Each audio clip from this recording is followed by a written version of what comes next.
Oke, Assalamualaikum warahmatullahi wabarakatuh. Kita masuk kembali ke materi grafika komputer dan visualisasi. Di sini saya akan menjelaskan mengenai WebGL yang mana dibuat dengan menggunakan 3JS. Jadi kalau teman-teman WebGL itu apa?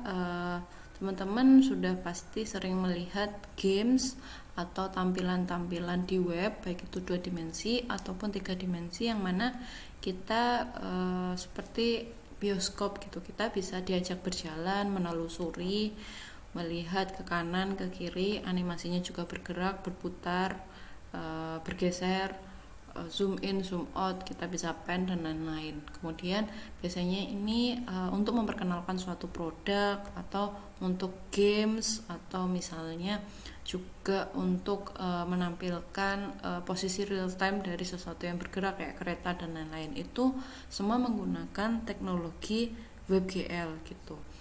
Nah, WebGL sendiri itu adalah, kalau dari singkatan, Web Graphic Library, di mana pustaka untuk menampilkan grafik baik 2 dimensi ataupun 3 dimensi melalui halaman sebuah web.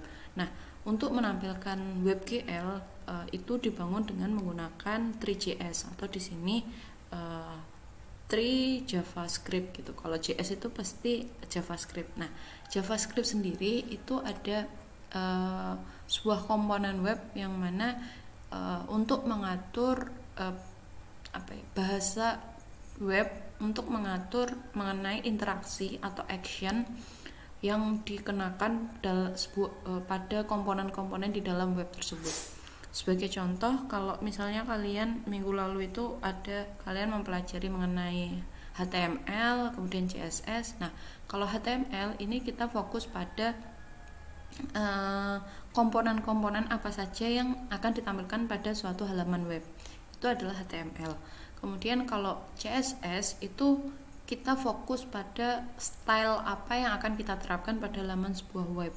Stylenya ini macam-macam, kita bisa memberikan warna, kita bisa memberikan pada warna dalam, warna luar, kemudian feel-nya mau diisi seperti apa dan lain-lain. Itu adalah style.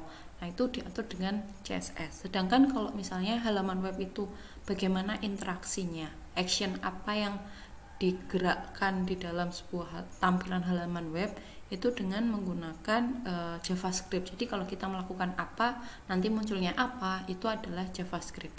Atau seperti yang kalian lihat di sini, ini ada kubus yang berputar-putar. Kemudian dia diatur rotasinya berapa, skalanya berapa, tiap berapa detik dia bergerak dan lain-lain. Itu kan action ya. Itu interaksi antara kita sebagai user dengan web. Nah, itu diatur dengan menggunakan JavaScript.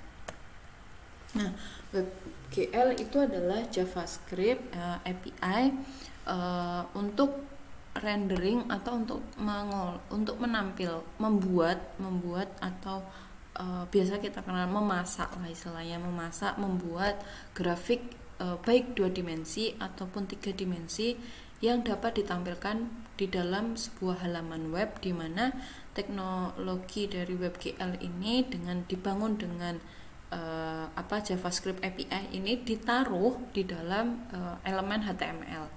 Kalau minggu lalu kalian itu kan belajar SVG, terus kalian juga sudah belajar menaruh SVG di dalam HTML elemen. Nah, sebenarnya konsepnya sama. Nah, ini kita tidak menaruh SVG, tetapi kita menaruh apa yang disebut dengan JavaScript ini, 3JS ini. Kita taruh 3JS ini ke dalam HTML elemen. Nah, nanti mengenai HTML, JS, CSS untuk pengaturan-pengaturan yang lebih advance lagi, itu nanti akan dibahas di SIG berbasis web. Sedangkan kalau ini kita fokusnya langsung ke membuat teknologi WebGL dengan menggunakan 3JS gitu. Nah, untuk mengakses teknologi WebGL yang ditampilkan di dalam sebuah halaman web, itu kita memerlukan browser-browser pendukungnya. Jadi tidak semua browser itu dapat menampilkan WebGL. Mungkin kadang teman-teman pernah temuin ketika kalian membuka game, kemudian ada tulisannya your browser doesn't support atau apa gitu. Nah itu mungkin browser kita itu tidak mensupport WebGL, teknologi WebGL tersebut, sehingga game kita itu tidak bisa tertampil, atau gambar baik 2 dimensi ataupun 3 dimensi yang harusnya bisa bergerak, ada animasinya itu diam. Nah itu mungkin browser kita itu tidak support. Nah ini adalah beberapa browser yang support pada teknologi WebGL. Mungkin teman-teman sebenarnya mungkin banyak browser menggunakan Google Chrome ya, dan Google Chrome itu support. Tapi kalau misalnya kalian tidak ada tulisannya your browser doesn't support, nah mungkin coba dicek apakah Google Chrome kalian itu udah yang paling terbaru atau belum update-nya gitu. Jadi ini sudah diklaim oleh dari WebGL tersendiri bahwa ada beberapa browser yang support gitu. Nah, ini adalah contoh dari aplikasi WebGL. Mungkin teman-teman sebenarnya sudah nggak asing ya, apalagi kalau teman-teman mahasiswa cowok itu biasanya kan pas main game dengan menggunakan web, atau misalnya ngelihat mobil, ngelihat sepatu, ngelihat tampilan-tampilan produk-produk 3 dimensi, kemudian 3 dimensinya itu bergerak, ada animasinya, itu sebenarnya menggunakan teknologi WebGL. Dan seperti ini, kalau ini adalah untuk contoh geometrinya, geospasialnya, yang mana membuat model 3 dimensi dari sebuah bangunan tata kota, kemudian nanti mungkin ada rel, kemudian ada kereta yang lewat sesuai waktunya. Nah itu sebenarnya kan diatur ya waktunya dan lain-lain, itu menggunakan teknologi WebGL juga. Oke. Nah 3JS atau 3js.org ini semua yang ada JS-nya itu JavaScript, itu sebenarnya mengatur interaksi atau interaktivitasnya atau action yang dilakukan ketika kita berinteraksi dengan sebuah halaman web. JavaScript itu tidak hanya 3JS, tetapi biasanya kalau untuk menampilkan objek 3 dimensi itu kita menggunakan 3JS. Sedangkan masih banyak JavaScript yang lain untuk menampilkan biasanya peta ya, kayak leaflet, kemudian Leaflet.js, Mapbox.js, Carto.js, dan yang lain-lain. Itu ada banyak, karena biasanya setiap pustaka library yang menggunakan JavaScript itu pasti ada JS-JS-nya. Itu adalah berarti dia menggunakan pustaka library JavaScript untuk menampilkan sebuah objek. Nah, 3JS sendiri ini atau dikenal dengan 3D JavaScript Library. Jadi kalau untuk 3JS ini fokusnya pada pustaka JavaScript saat kita membangun objek 3 dimensi, kemudian action atau interaktivitas apa atau animasi apa yang bisa dilakukan oleh objek 3 dimensi tersebut. Nah, itu kita bangunnya menggunakan 3JS. Ya. Untuk renderers itu istilahnya kayak untuk masaknya gitu loh, kayak teknologi apa yang bisa membuat 3D objek 3 dimensi itu bisa menjadi bergerak. Itu ada beberapa teknologinya.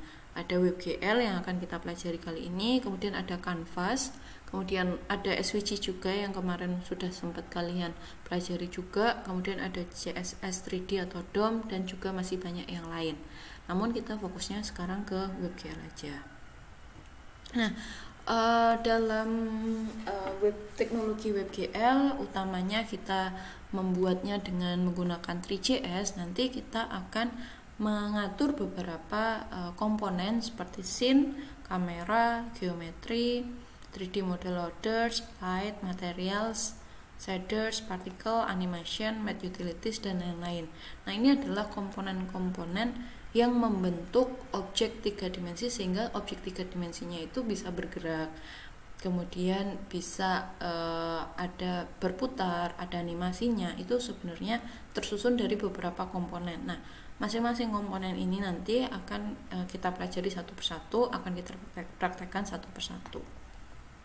Nah, ini untuk halaman resmi dari 3JS ini ada beberapa resource yang bisa kalian pelajari. Jadi ada beberapa contoh produk hasil dari 3JS, kemudian ada panduannya juga. Ini seperti ini ada dokumentasinya. Jadi kalian dijelaskan bagaimana cara membuatnya, dijelaskan juga maksudnya seperti apa. Kemudian kalau ini adalah contoh-contoh dimana kita contoh dari WebGL itu sendiri. Nah ini kan bisa bergerak. Nah ini berarti browser saya support pada WebGL, dan ini adalah dibentuk dari menggunakan 3JS gitu. Nah ini bergerak. Nah ini adalah contoh dari 3JS. Jadi ini objek yang dibuat juga dengan menggunakan 3JS, kemudian ditampilkan di dalam sebuah halaman web dengan menggunakan teknologi WebGL, dan masih banyak yang lain lagi. Nah inilah yang nanti akan kalian coba buat dari yang sederhana dulu. Kemudian kalau misalnya teman-teman memang tertarik, cobalah untuk belajar yang kompleks. Nah makanya, ini kan ada banyak ya, ada komponennya banyak, tidak hanya satu tapi banyak sekali. Nah komponen-komponen tadi itu kita mengatur scene, kamera, dan semuanya ini kita atur sehingga membentuk tampilan seperti ini gitu. Oke, kita lanjut. Nah, bagaimana untuk membuat objek seperti ini? Ini kan udah jelas, ini objeknya 3 dimensi, ini box, ini bisa berputar-putar. Nah, ini tuh masih sangat sederhana. Nah, namun semua hal kan berangkat dari hal yang sederhana ya. Makanya kalian nanti pada praktikum kali ini kalian akan mencoba membuat tampilan seperti ini dengan menggunakan 3JS, dan kalian tampilkan di dalam browser kalian yang pastinya support dengan WebGL. Nah, ini adalah template elemen dari HTML. Jadi ini nggak usah kalian ubah. Ini kalian copy paste aja ke dalam Visual Studio Code kalian ataupun Notepad. Ini adalah komponen dari HTML. Ini menggunakan HTML. Di atas itu udah ada deklarasi HTML. Kemudian di sini ada tag HTML. Berarti pasti ini menggunakan elemen HTML. Kemudian jangan lupa memberikan head dan body, itu wajib hukumnya. Kemudian kalau title, ini kan sudah sempat saya jelaskan ya, title ini adalah yang muncul tulisan di atas ini, 3JS examples dan lain-lain. Ini sebenarnya contoh dari title. Kemudian stylenya ini HTML, body ini default. Kalau kalian pengen ubah, coba silahkan diubah. Kemudian kalian coba lihat apa perbedaan tampilannya. Kemudian untuk body sendiri itu karena kita membangunnya itu dengan menggunakan 3JS, maka kita panggil source-nya ini pustaka library dari 3JS itu kita panggil dulu gitu.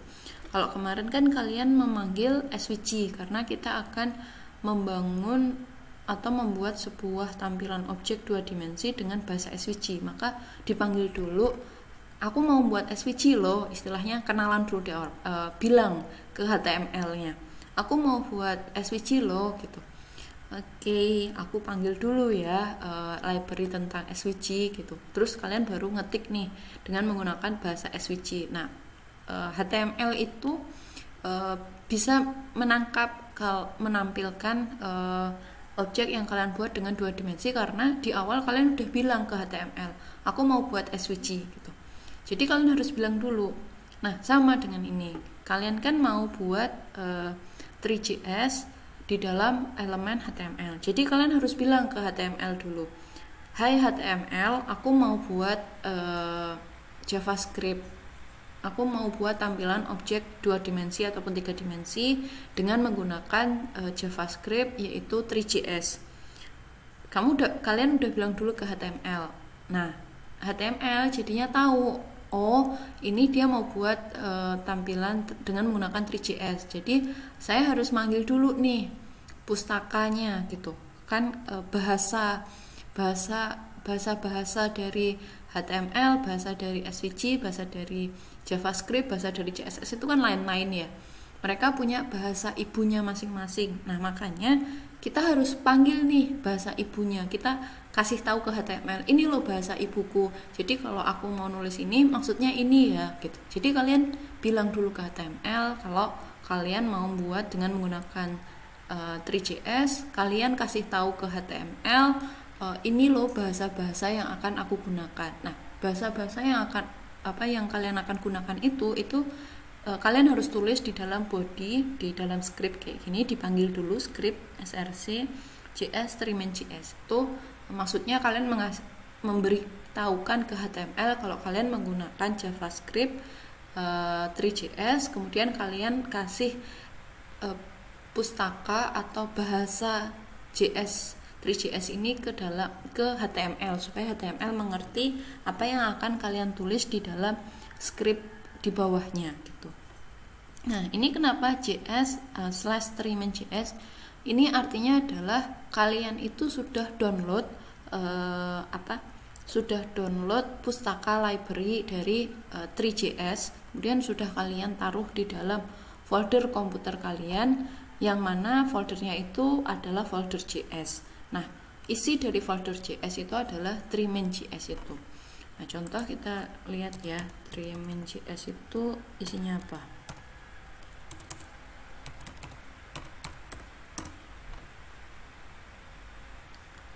Nah, ini bukan download.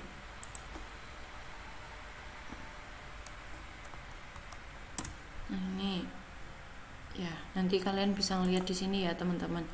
3JS itu isinya apa, atau kalian bisa juga dengan memanggil trimeng.js itu sendiri dan ditaruh langsung. Kalau di sini contohnya di sini, ini kalian sudah download, ini udah download dan sudah ditaruh di komputer kalian. Tapi kalau kalian belum download, ini bisa kalian ganti dengan menggunakan halaman link web, yang mana isinya link web itu adalah pustaka library dari 3JS itu, sehingga langsung dipanggil dengan menggunakan langsung ngambil di sumbernya langsung. Sedangkan kalau untuk script JavaScript yang akan kalian bangun dengan menggunakan 3JS untuk kalian tampilkan objek 2 dimensi atau 3 dimensinya, itu nanti kalian taruh di dalam sini. JavaScript will go here. Nah, ini juga template-nya. Jadi kalau untuk membangun 3JS itu kalian harus memasukkan scene, aspek, kamera, renderer, dan lain-lain. Nah, scene itu apa? Scene itu adalah seperti ruang maya di dalam komputer kalian, dimana itu bisa kalian lihat tampilannya nanti. Yang terlihat di komputer kalian ini, misalnya ini kan dia membentuk ini deh. Nah, ini kan dia punya ruang ya, ada ruangnya, ada batas ruangnya ini. Kemudian dia bisa terlihat seperti 3 dimensi gitu. Berarti dia ada ruang 3 dimensi di dalam komputer kita. Kan padahal komputer kita itu kan 2 dimensi. Tapi ini kita sangat jelas kita bisa melihat faktor 3 dimensinya. Kita bisa melihat kedalaman, kita bisa melihat dekat dan jauh. Nah, inilah yang disebut dengan scene, adalah ruang yang kita bentuk untuk kita bisa menampilkan objek 3 dimensi. Kemudian kalau aspek ini berkaitan dengan kita mengatur width-nya juga edge-nya dari tampilan ini. Dari tampilan berapa ukuran width-nya, lebarnya, tingginya berapa yang bisa terlihat dari scene tersebut. Nah, kemudian ada kamera. Kamera itu adalah mata kita itu adalah berfungsi sebagai kamera. Lokasi mata kita taruh objek ini tuh ditaruh seakan-akan berada di mana toh gitu. Nah, mata kita bisa ngelihat dari sisi mana, itu disebut dengan kamera. Nah, kita juga harus mengatur posisi dari kamera gitu. Kemudian kalau renderer ini adalah yang membuat. Jadi nanti kalian akan lebih sering mendengar istilah rendering. Jadi kalian definisikan kemudian dimasak gitu, dibuat tampilannya, sehingga yang kita lihat hasil akhirnya itu adalah objek 3 dimensi seperti ini. Ini hasil masakan dari kita melakukan pengaturan geometri, kita melakukan pengaturan scene, kita melakukan pengaturan kamera, dan lain-lain. Oke, nah untuk geometri itu diatur misalnya yang tadi kalian lihat di awal itu adalah box. Nah ini aturannya, kita membuat box itu ada beberapa komponen parameter untuk ukuran untuk bisa membentuk geometri dari box tersebut. Kemudian ada juga yang disebut dengan material. Material ini adalah penyusunnya. Jadi tekstur luarnya yang membentuk box tersebut. Kulitnya itu terbentuk dari apa? Nah itu disebut material. Nah ini dengan menggunakan mesh normal material. Ini kayak jaring-jaring segitiga itu. Nah kemudian ini cube-nya, jadi ini membentuk kotakan itu tadi, itu hasil dari gabungan antara geometri dengan ukuran parameter sekian, kemudian dia dibangun dengan menggunakan tekstur mesh dengan materialnya. Nah itu membentuk yang dinamakan di sini cube. Nah ini kan kalian udah membuat ruang 3 dimensinya. Nah kalian tambahkan cube yang kalian buat ini ke dalam ruang 3 dimensinya. Makanya di sini scene add cube. Dan kamera posisi mata kita itu bisa melihat di mana. Nah, ini diatur di sini gitu. Nah, setelah kalian membuat ruang 3 dimensinya, kalian sudah membuat geometrinya, saatnya kalian masak itu. Kalian buat itu, diolah. Nah, ngolahnya itu dengan menggunakan fungsi rendering. Maka di sini dia render function. Kemudian di sini dia mendefinisikan frame-nya, animasinya itu nanti akan bergerak seperti apa. Kemudian juga definisikan juga pergerakannya itu tiap berapa x-nya itu pergerakannya seperti apa, rotasinya. Nah di sini kalau menggunakan plus sama dengan ini kan berarti x sama dengan x plus 0,1. Jadi dia bergerak setiap 0,1 satuan. Kemudian y di sini juga seperti itu. Nah kemudian nanti di akhir kalian tulis render. Nah itu nanti jadinya akan membentuk geometri yang bisa kalian lihat seperti di atas tadi. Nah kan kalau di film-film kalian itu kan melihat kamera script action gitu ya kalau nggak salah ya, saya juga nggak tahu juga. Nah itu sebenarnya itu sama gitu. Jadi pas light kamera action gitu ya kalau nggak salah ya, saya nggak tahu juga. Jadi itu otomatis kalian harus mengatur pencahayaannya dulu supaya terlihat tampilan 3 dimensi. Ini kalau kalian bisa lihat ini kan diatur ya pencahayaannya ya. Nah ini kan diatur pencahayaannya, mana yang kedalaman, supaya terlihat ada faktor kedalaman, ada faktor kedekatan, jauh, dan lain-lain. Itu diatur lightnya. Kemudian kameranya, posisinya kita itu di mana gitu. Posisi kita bisa melihat seberapa itu diatur dengan kamera di sini. Kemudian mesh ini kalau di film-film sinetron atau yang lain itu adalah aktornya.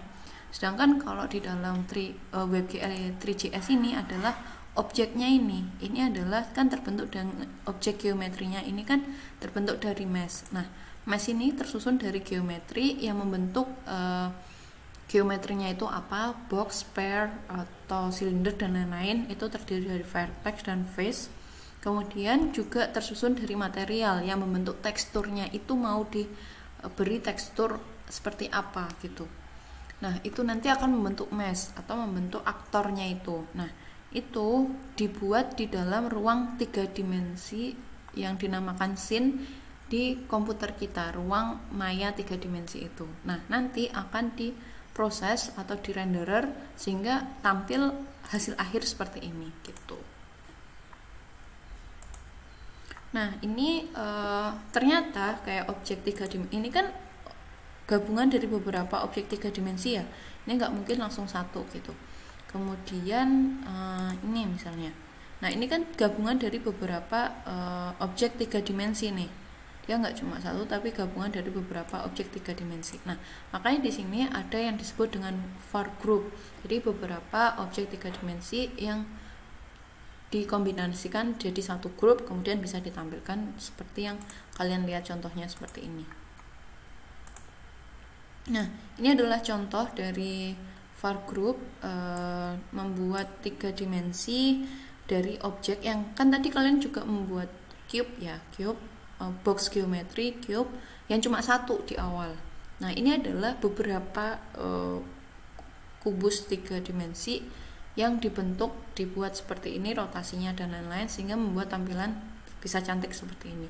Ini adalah contoh dari box geometry yang digabung dengan beberapa komponen lain. Nah objek 3 dimensi ini berkaitan dengan aljabar linear, di mana ada transformasi dengan sistem transformasi koordinat juga. Jadi ada transformasi objek 3 dimensinya itu. Ini posisinya adalah 0, di mana ruang 3 dimensinya atau scene tadi itu dia juga memiliki koordinat gitu, koordinat 3 dimensi yang tidak terlihat oleh mata kita. Nah ini posisinya 0, kemudian ini minus 100, walaupun kita bisa perbesar kecil juga ya, ini hanya posisi X nya. Kemudian ini scale-nya yaitu 222 komponennya. Ini teman-teman bisa pelajari ulang aljabar linear, ini menampilkan oh berarti di scale sampai 222 ini. Kemudian rotasinya, ini rotasinya berapa dengan menggunakan pi per 4. Pi kalau misalnya di dalam rotasi dia itu 360 derajat tuh. Atau bisa juga kalau misalnya pi kali 5 per 4 bisa juga. Nah ini pi itu adalah 360 mohon maaf, pi itu 180 derajat ya. Nah itu berarti kalian harus bisa menghafalkan ini di dalam rotasi di WebGL untuk kalian bisa membuat animasi yang kayak tadi. Berarti kan berkaitan dengan rotasinya tuh. Nah ini kalian hafalkan, atau bisa juga kalian menuliskan dengan degree to radian 45. Oh berarti 45 derajat. Kalian juga bisa menuliskan pi per 4, atau kalian bisa juga dengan menuliskan degree to rad 45 gitu. Nah ini bisa juga kalian dengan menggunakan rumus cosinus, menggunakan cos dan sin itu untuk mendefinisikan berapa putaran atau rotasinya pada sebuah objek yang kalian buat. Nah ini untuk posisi X nya dengan menggunakan cos, Y nya juga menggunakan cos, kemudian waktu yang kalian gunakan sehingga kayak animasinya itu bagaimana. Nah kemudian kamera kan adalah mata kita. Nah di dalam kamera itu ada beberapa komponen parameter yang harus kalian atur. Ada field of view, kemudian adalah aspek, ada near, dan juga var. Itu apa? Kita akan bahas satu persatu. Nah field of view itu adalah apa ya, ruang apa sejauh mata, seberapa kita bisa melihat gitu kan. Kayak kalau kalian foto itu kan nggak bisa semuanya bisa terlihat. Nah semakin besar field of view nya itu, maka kita bisa melihat semakin lebar gitu backgroundnya. Sedangkan kalau kecil itu berarti kita fokus pada objeknya. Kemudian ada var. Kalau var ini adalah jauh dekatnya gitu. Kalau ini berarti kan kita hanya melihat var-nya 1000. Oh kita hanya bisa melihat seperti ini. Kalau var-nya 3000 kita itu bisa melihat lebih jauh lagi, tetapi dengan VOV yang sama yang kita atur gitu. Jadi ini ada untuk menampilkan kesan mata kita itu mengatur, kita itu bisa melihat, mata kita itu bisa melihat sejauh apa gitu, sejauh apa, kemudian bisa mengatur selebar apa tuh field of view atau FOV tadi. Kemudian kalau var itu mengatur seberapa jauh dekatnya. Kemudian kita juga bisa mengatur ortografik kameranya di mana gitu. kita posisi kameranya itu ada di mana gitu, di kiri, kanan, atas, bawah, dekat, jauh, dan lain-lain. Nah, ini contoh dari orbit control. Ini nanti mungkin tidak saya jelaskan banyak mengenai orbit control, tapi ini adalah representasi yang tadi sudah kita buat, membuat geometrinya, membuat scene-nya dulu, ruang 3 dimensinya, kemudian kita membuat geometrinya, kemudian kita mengatur kameranya seberapa, kemudian kita rendering dan hasilnya seperti ini. Nah, ini orbit control, ini tidak akan saya bahas banyak mengenai orbit control ini. Dia sama kayak yang tadi, kita bisa melakukan pan, zoom, dan rotasi. Oke, nah inilah yang nanti akan kalian praktekkan hari ini. Kalian coba membuat geometri dengan menggunakan box, sphere, silinder, dan juga torus. Kemudian coba berikan animasi, kalian atur animasinya, dan kalian tampilkan seperti contoh yang paling awal tadi gitu. Itu untuk latihan hari ini. Untuk materi hari ini kita berhenti di geometri ini dulu. Kalau baru minggu depan kita masuk ke material yang mana yang membentuk tekstur untuk menyusun geometri tersebut. Oke, silahkan untuk teman-teman bisa melihat dokumentasi dari sini untuk praktek membuat tampilan keempat tampilan seperti ini yang dilengkapi dengan animasi. Oke, materi hari ini saya cukupkan. Terima kasih banyak. Wassalamualaikum warahmatullahi wabarakatuh.